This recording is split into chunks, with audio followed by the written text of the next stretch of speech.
The year 2020. Growing up, I optimistically anticipated its arrival as the future.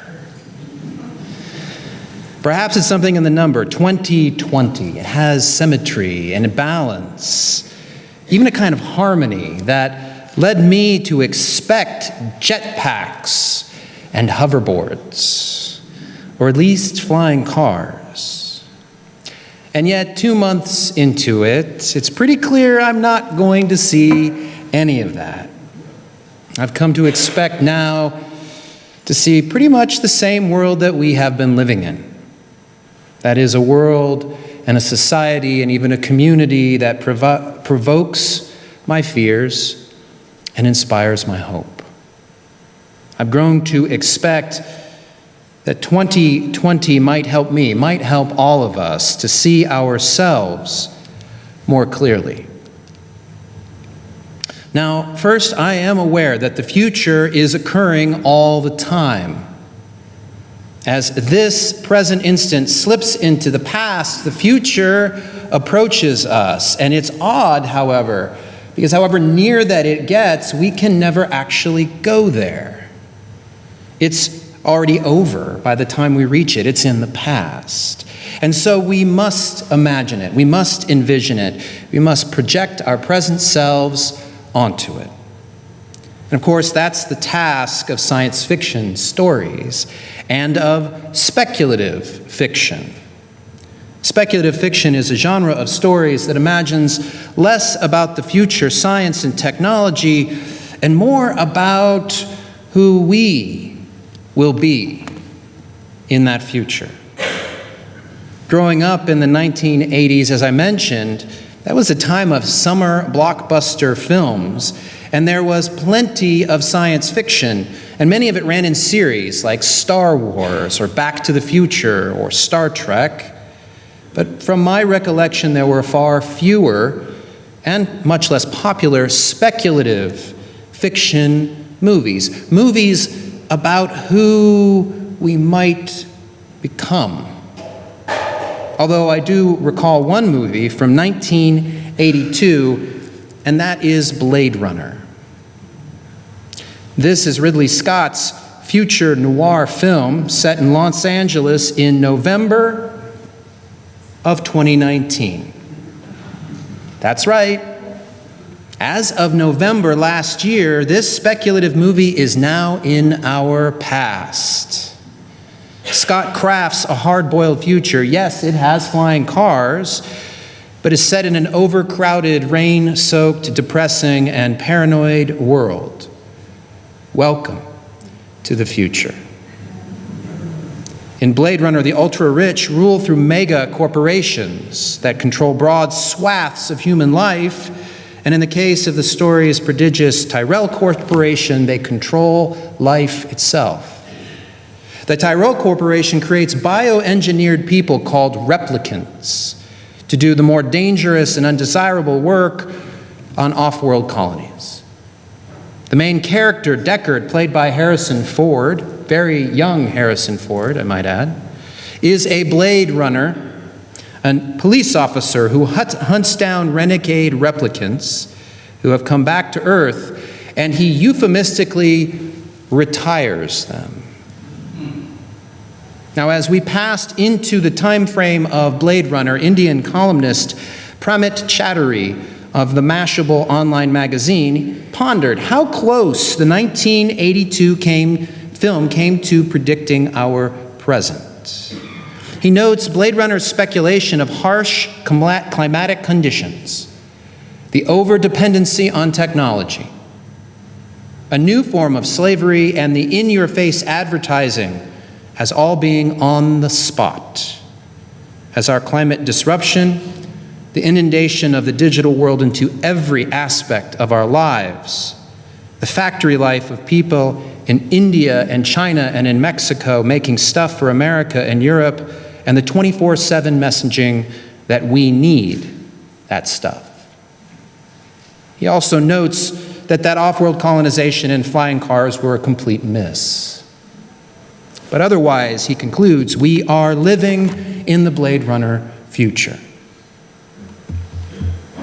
As you dig deeper into Blade Runner, Crary writes, you'll realize that it's more about how we will devolve as a society if we continue to shirk every or any moral boundaries that are set around us. If we continue to shirk every or any moral boundaries that are set around us.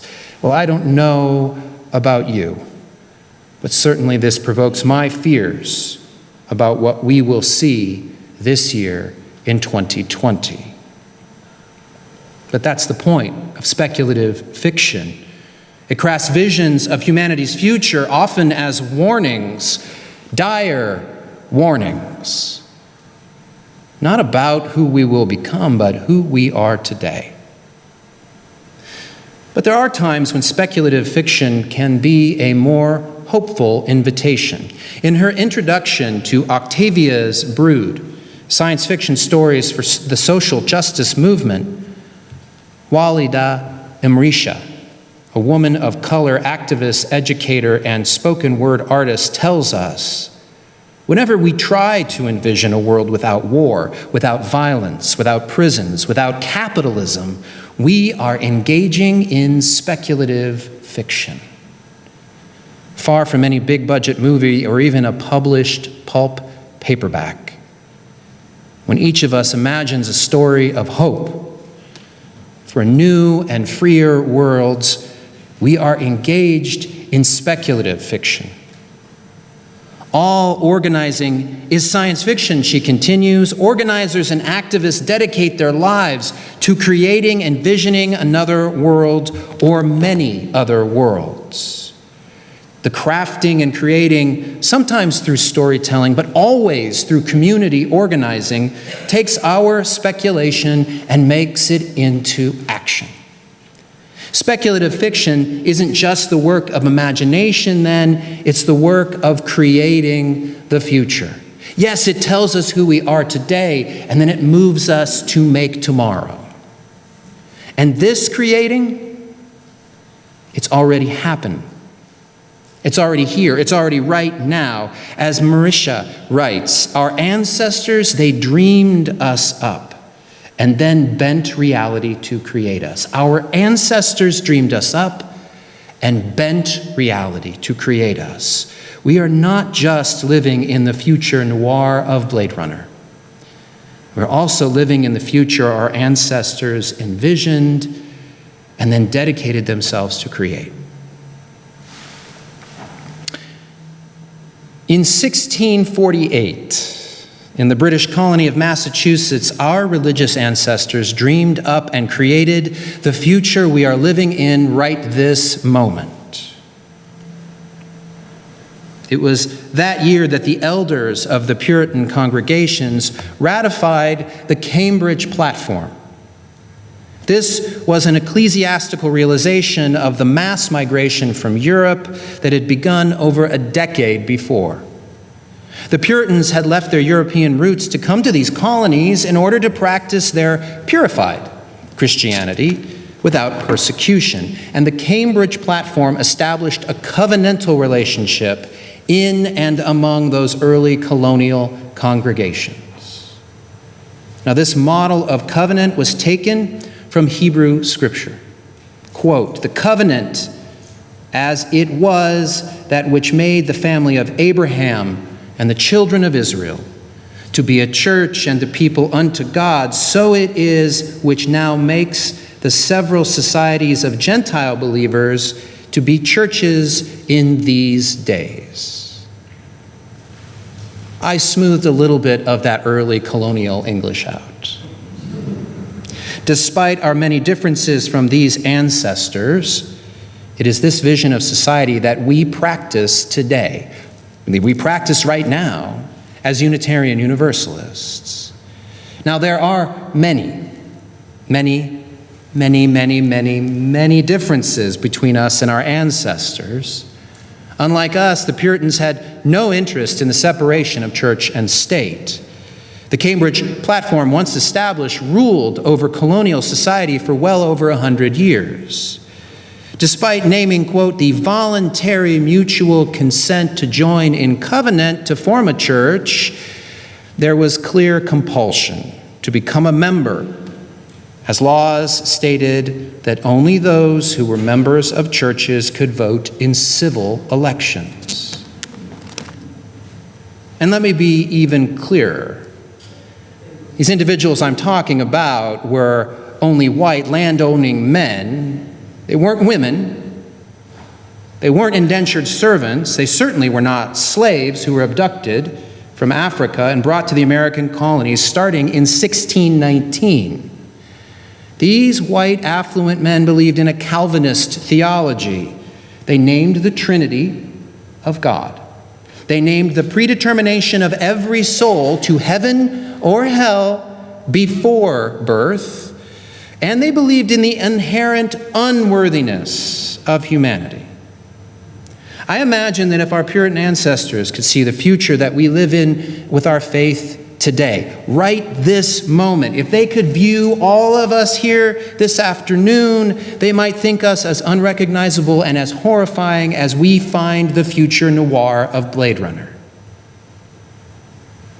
We who affirm the inherent worth and dignity of every person, who believe in the deeds that we do, not the creeds determine who we are, who struggle with multiculturalism and anti-racism, and who openly welcome atheists as well as Buddhists and Taoists and Hindus and pagans into covenant within our congregations. And yet, we became who we are today because our ancestors did, in their flawed, patriarchal, misogynistic, colonialistic, and racist way, dream and work to create us. In the seminary-required page-turner, Congregational Polity, a historical survey of Unitarian and Universalist practice by the Reverend Conrad Wright, he says that the covenantal systems that the Puritans established and that we continue, that they are important because they define the way in which we believe human beings should be related to one another. Behind these social forms lie understandings of the nature of human beings. At the core of our ancestors' understanding of covenant was a very human being, Abraham. Now, if your biblical knowledge is a little rusty, although Tom, I expect you to have this one just nailed down, let me remind you that Abraham had a covenant with God, that his progeny would be as many as the grains of sand upon a beach. Abraham is also the patriarch who had a son by his slave and then disowned them both when his elderly wife later had their first son. He was the one who was going to willingly sacrifice that son because God told him to do so. Abraham is the one who once pretended that his wife was his sister so he would not be killed by a powerful man who had an eye for her. And if the vision of covenant was based on that guy, then it is a vision of humanity that is flawed and yet redeemable. It's a vision of human nature as flawed and yet redeemable. It means that along the way, our ancestors had, of our faith, realized that it was wrong to deny the rights to women, and so came the suffragists. It was slavery that was immoral, and so came the abolitionists. And as we realized our impact on the earth, so came the environmentalists. We grew to learn that people could be wrong about all kinds of things, and yet as long as they remained in covenantal relationship as flawed human beings working together, they were on the right track for the future. My friend and colleague, the Reverend John Morehouse, white senior minister of the Unitarian Church of Westport, Connecticut, once reflected on the meaning of the Cambridge platform as speculating and organizing our lives today. Quote, being in covenant implies a reciprocal role between individuals, groups with a congregation, and congregations toward each other. The Cambridge platform calls on us to be directly responsible to other congregations, especially those that we have a closest relationship to. He continues, the Cambridge platform encourages us to rely on one another through the exchange of pulpits, the assistance to churches in need, and by providing unfettered movement of members from one congregation to another. He concludes, our polity requires us as ministers, members, and congregations to join freely in a communion of churches, to provide support by way of mutual care and by way of consultation. That's who we are. That's not who we are tomorrow. That's who we are today. You and I are living in the future our ancestors dreamed and then bent reality to realize. And today we invite one another into covenant as flawed and weak and strange individuals that we already are, so that we can dream and craft and create a new future together. We join in this sacred relationship, so to accept who we are and grow to become those that we have been waiting for, so that we might heal our devastated earth, our shattered society, our broken hearts.